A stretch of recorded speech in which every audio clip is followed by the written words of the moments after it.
Jason Bingham. I'm Vice President of the Central Territory for Trane North America. I'm responsible for distribution in North America with 14 states.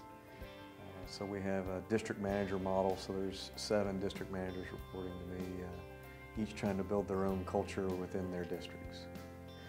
The first true leadership role for me was to be placed into a high-performing culture. There was a leader that I was replacing that had been there 20 years, built an incredible culture, and now I was placed in that and expected to somehow keep it at that level, bring it up, and I was doing everything I could, but in reality was doing a lot of wrong stuff. And that office in Roanoke, again, it was the toughest 2 years of my life because I was battling from an individual contributor to a team leader.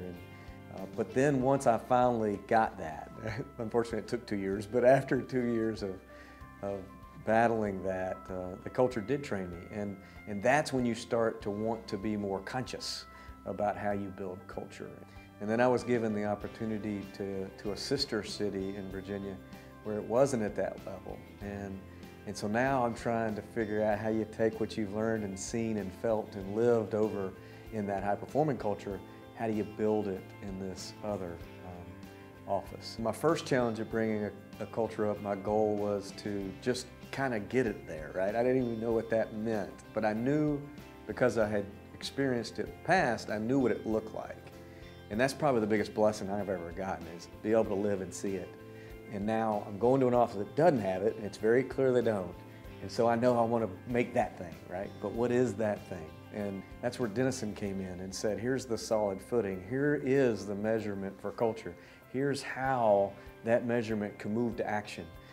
The Denison tool, because it is so clear in its measurement of culture, and so, I'm not going to say prescriptive, but moves to action very quickly, it enables you to sit down with a leader and not only test if they're open to their contribution to those results, but also test their ability to dialogue with you and others about how they're going to work on those results.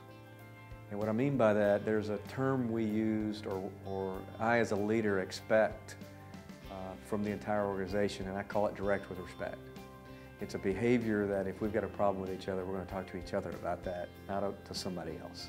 And we're going to do that in a way that's very respectful to each other. Direct about what I'm thinking, but respectful to you as a human. And so the first step has to be an individual, direct with respect discussion. You lay it on the table, but you do it in a very respectful way, and you do it from with a focus on the strengths, with a focus on the positive, with a focus on the opportunity. And so Denison provides the tool to get down to that leader and look that person in the eye and say, I think we've got some opportunity, and I think it's in this area, and I think it's even in this specific question. What do you think? And so that initial piece builds an understanding of intent. My intent here is not to get you in trouble with this. My intent is for us both to use this in a way that's very proactively working on culture and helps you succeed as a leader. And so let's dialogue about that. And you get them comfortable dialoguing about it. You get them comfortable with the good and the bad. You get them comfortable with their strengths and their gaps, all that kind of stuff. And then after you do that with each of the leaders, then I think you do throw it all in one room. You say, oh, by the way, the next meeting is going to be all of us together. And I'm going to ask you to share your circle with everybody, the good and the bad and the ugly. And I hope you're okay with that. There's 2 reasons why that's beautiful. One is the intended consequence, which is we build much stronger plans because it's a collaboration around that. It's sharing of experiences around that, those type things. Because culture is an art more than it is a science, and Denison helps you find that art. But the other beautiful thing about it is by having those tools like Denison, you build a stronger team. By having that candid discussion, they've all been through it together, they've bared their soul together, they've shown their colored circles together, and so now they've got a stronger connection and a stronger teamwork. You now have an image for the rest of the organization for teamwork. If it wasn't there before, it's now there. and the organization sees and feels that, and so they respond accordingly. They now know they have to act like a team too. They now know that they need to share their thoughts on culture and be direct with respect and those type of things. The third step is each leader sitting down with their teams. You put them right in front of their associates with the tool. And so they post up the circles with the colors, and they look at their associates and say, I am responsible for this. I want this to be much better than it is today.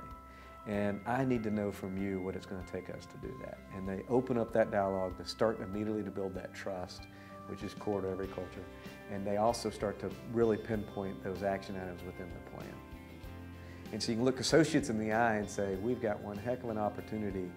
And the other thing you can look them in the eye and say is, the end goal is that you own the culture. The end goal is that this circle with a whole bunch of colors on it is your circle with a bunch of colors on it. And the end goal is no matter what leaders hear, you're going to teach them how to run the culture. It will sustain beyond everything because it's yours, it's nobody else's.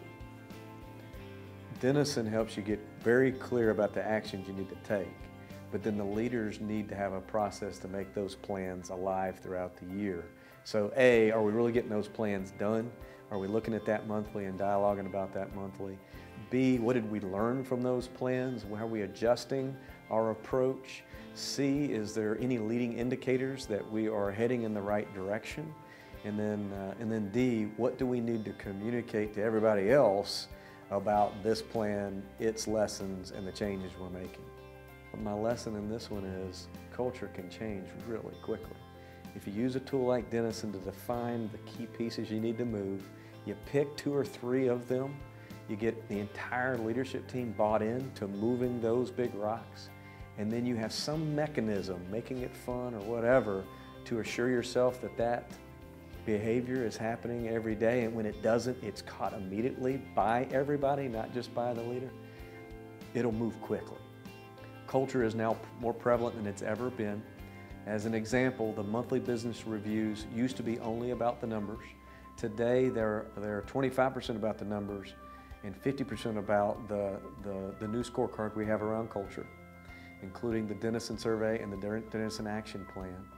And so we're now having dialogue about that on an every month basis, and so that certainly adds pressure to and tension to and creative tension to culture, but it's also driven business results. And that's substantial in these economic times. And I attribute that to the leaders owning culture and their progress already in making that culture real. The future of culture is dependent on companies like Denison being around and thriving and serving the need that is prevalent today about making culture not only important, but consistently pressured in a business and corporate environment.